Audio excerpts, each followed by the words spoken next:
Hello gamers, welcome back into another One Piece post-game video. This time, we're here to look through the comment section for chapter 1175 and just see what everybody was saying coming off of the spoiler video. So, with that being said, buckle up, sit back, and let's enjoy this ride together, brothers. So, top comment right here, it says, Yarl seems to be reciting legends. He probably didn't know it was all real until Loki ate the fruit and came out with Ragnir. And I agree, this definitely could be the case. I mean, dude, Yarl is... how do I put it? He's not exactly a spring chicken. You know, he's been around the block for a while, so I bet he's heard a lot of stories about the sun god, the void century, and etc. But because he wasn't there firsthand, he doesn't know if they were real or not. So yes, him knowing about the war god of ELBAPH, him knowing a little bit about sun god Nika, Ratatoskr, Loki's devil fruit, it all does make sense. And that is why I say that whenever Yarl gets like, I don't know, 2 or 3 pages by himself and he just yaps, it's always a good time.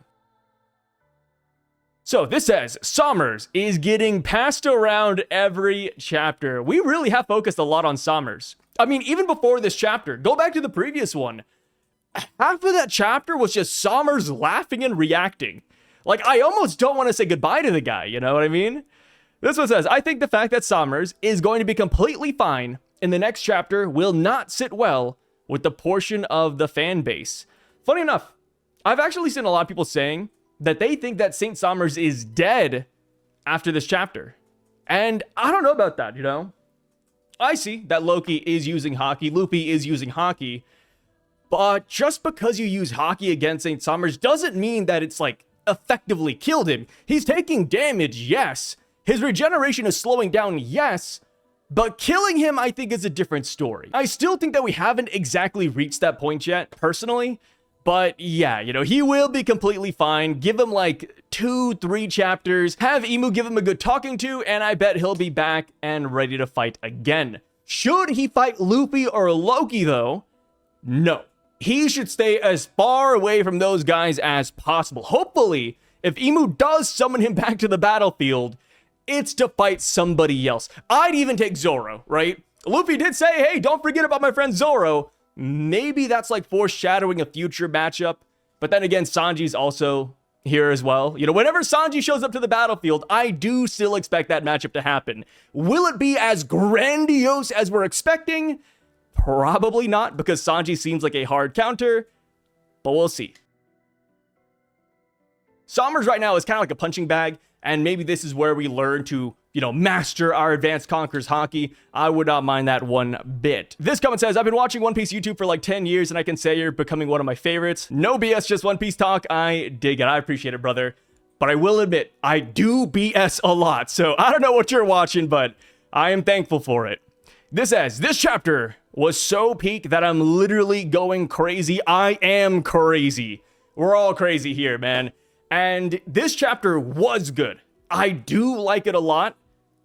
But if anything, like I said last week, I am looking forward to the next one already. Not because I'm not grateful for what we got with the Nidhogg reveal, Sommers getting packed up and etc.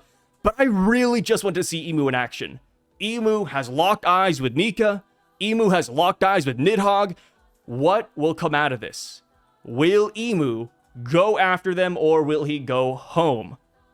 Home right now sounds kind of good, because at least based off of that last page in the chapter, the Holy Land doesn't look like it's on fire. Of course, we only really see Pangaea Castle and the surrounding buildings, but the way Imu described it, it sounded like the Holy Land was like desolate, dude. He said, oh, it's a sea of flames over here. Guys, hurry up. We need military might. And it's like, is it? I mean, we're looking over here and it's like, you know, clear skies, you know, sunny day. The clouds are just moving around. It's like, I don't know, dude. Imu is going to be a complete mystery. I hope they stay. I hope they show us what they're all about. I mean, dude, you cannot be the leader of the world for the past 900 years and fought the OGs and not be able to fight the youngins. You know, I really hope Imu does something against Luffy and Loki to the point where we feel like we need to train a little bit. I know people might not like that, but I do really enjoy training arcs. And we got to remember that Luffy right now still does not know what his fruit actually is. He still thinks he has the Gumu Gumu no Mi. And while that might not be a big problem and I don't even know if Luffy will ever come to realize he is the sun god, but generally in shonen, hell, most animes, when you realize what your power actually is, you get a lot stronger. A great example, this might be a spoiler, maybe not, but Vigilantes, my hero, it's kind of the same way. It's like, okay, he thinks he has one power, cool. But what if it was something else? What if it was something else? This comment is big. They say, there's a theory that the true name of the god of war is actually just ELBAF. In the manga, ELBAF is referred to several times as, okay, I do not know Japanese, but we'll just go with that, which is Warland. In chapter 119, Dorry first mentioned this right here, which is God of War ELBAF. Later in chapter 122, Brogy also brought up ELBAF separately. Maybe that's the same God of War Jarl mentioned in this chapter. Also, in chapter 1171, Emu said ELBAF is D. If he's referring to the entire country, that sounds a bit strange. What if he's actually talking about a person? It's possible that the giants worshipped the god of war like a deity and even named their island after him. That could be true. Of course, I do not know Japanese, so I cannot really, comment on this first part. I haven't seen the raws for myself. I cannot distinguish it, but I do like the theory. As far as this right here, though, chapter 1171, where Emu says that ELBAF is D, I don't necessarily think that's strange if he's referring to the entire country, mainly because that could just be the country's allegiance in the past. Like, oh, 900 years ago, ELBAF allied with the D clan, so they are D. I can see that being the route. That's kind of what I'm going with right now. As far as ELBAF being the name of the war god, I do like that. One, because it's an easy, ooh, that's cool, right? It's a nice connection we can make. But two, you gotta remember, these giants are savages. Naming a country after the strongest person that lived here in history, ELBAF, makes sense. It's kind of like the Tontaras, right? Where we had Luffy land, Zoro land, Robbie land, Uso land. Maybe that's the exact same thing. Hell, maybe even the guy's name was just War. I think there's one more thing I wanted to mention. Oh, it was this right here, the last line. Giants worshipped the god of war like a deity. I think this is possible. The only problem is that the only giants that have mentioned the god of war thus far are Dorry and Brogy. So maybe it's one of those things where the god of war in the past was really popular with Dorry and Brogy's generation, but as time went on, more and more people started to like the sun god and worship the sun god, which is kind of crazy, right? Considering the war god and the sun god were fighting at one point. Like, imagine being raised in ELBAF and you learn about the war god and how, the island is named after him, but you don't worship him. You worship his enemy, which, granted, again, we do not really know why they were fighting. For all we know, it's like a Luffy fight where they fight in the beginning and then after the battle, they become friends. That could be it. It could even just be like a little quarrel. Like, hey, who gets the last piece of meat? Me? You? All right, we're gonna fight. I think there's still a lot of mystery around the sun god, his relationship to the other gods. So it's really hard to comment, right? Like, we know nothing about the first world right now. This says, the fact that Emu sent Gunko and Shamrock to hire Loki without even knowing he had the dragon fruit is crazy. What is that guy? A monster? Yes, Loki is a monster. I mean, here's the thing too, right? I think this makes sense when you really consider who Loki is. Not only does he have these special eyes, right? Which I don't know if that's public knowledge or not, but he does wear bandages, so maybe they're like, hey, something's up with those eyes. But he is an ancient giant. And he's also King Herald's son and the Prince of ELBAF. I think there's a lot of things going for Loki off rip without the Devil Fruit even that makes him a force to be reckoned with. And if he does join the God Knights, then that would be an easy way to get ELBAF on your side. Of course, though, I bet politics would come in somehow, some way, because the Giants, up until last chapter and the chapter before, they didn't like Loki. They still thought that he committed regicide. But with that all cleared up now, yeah, ELBAF would probably just follow him, follow his lead. Which, crazy doesn't go to Hyruden. Hyruden, the bastard prince, he gets none of the love that Loki gets. Like imagine somebody brings it up to Emu. They're like, hey, Emu, if we can't get Loki, the Prince of ELBAF, how about we get the bastard son of Herald instead? And Emu looks at his poster, he's like, nah, dude, you guys can have Hyruden, man. Leave him to the pirates. We don't need that guy. This comment says, Thorheim plus Thor rifle equals peak. Yes. Kind of crazy, huh? Instead of getting a character named Thor, we have attacks named after him instead. Same with Odin. We do have Odin's crows in the story, and we also have Odin's spear Gungnir in the story as well. Will there ever be an Odin attack? I wonder. This says, Loki's thunder could never hurt Luffy. Yep. Which explains why they're such a great duo, right? The sun god and Nidhogg the lightning dragon combined. Oh my god. Like, essentially, Loki is giving Luffy infinite lightning bolt arrows. It is a crazy combo. Which, going back to this real quick, maybe we'll see a weapon named Odin. Huh, would that be silly? Like Odin's sword, Odin's spear or something? We did have Gungnir earlier, which is what I mentioned. That was a Hyruden's attack, believe it or not. But it's like, huh, maybe the sword in Jarl's head, which is said to be a legendary blade, maybe that is going to be an Odin weapon. That would be cool. This says, poor Sommers, man. Yeah, poor evil villain. I will admit, dude, I do love Sommers. You know, he is a funny guy. And going to the panel where he gets destroyed, come on, you can't tell me that's not comedy. You cannot tell me that wasn't fulfilling. Seeing his teeth crack, seeing his face split into like 5 pieces, and he's still talking as he's dismembered. It's like, all right, dude, like, you shouldn't have said anything afterwards, because he says that he didn't believe in Nika, that it's just a children's tale. Loki does hear him and stomps on him. And it's like, brother, silence is golden. This comment says, Luffy loves the OG base fit for boss battles, to be honest. Yeah, I will admit, you know, I really did like the ELBAPH outfit. I loved how it melded with Gear 5th. He got the horns in his hair. You know, the cape turned white. He has like the orange battle axe. I thought that the ELBAPH fit was fire.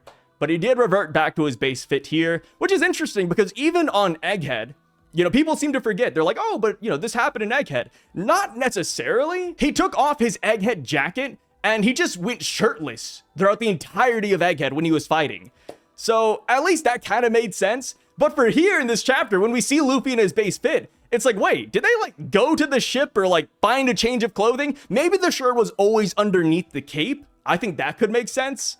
But yeah, even if you don't care about the fit, I do still miss the battle axe. Like Luffy with that axe at the beginning of ELBAPH, I was kind of like, dude, what is he gonna do with that axe in Gear 5th?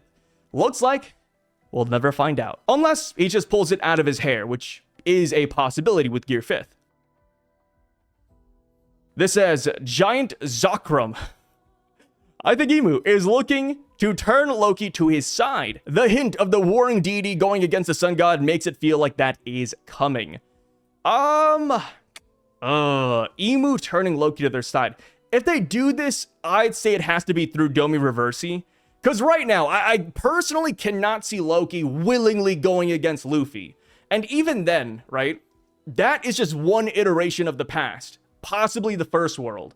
Outside of that, what Jarl said last chapter, it sounded like the war god, or at least Nidhogg, did work with the sun god at some point in time, right? He said, oh, you know, on a rare day of thunderstorms and snowstorms, you'll hear this crazy laughter from the sky. A dragon descends and the sun god comes with him. It's like, okay. In this chapter, they're depicted as rivals, but last chapter, they were depicted as a duo. So it's probably just one of those things where, like, as history goes on, these powers respawn time and time again. And, you know, in the past, they were enemies. In the past, they were friends.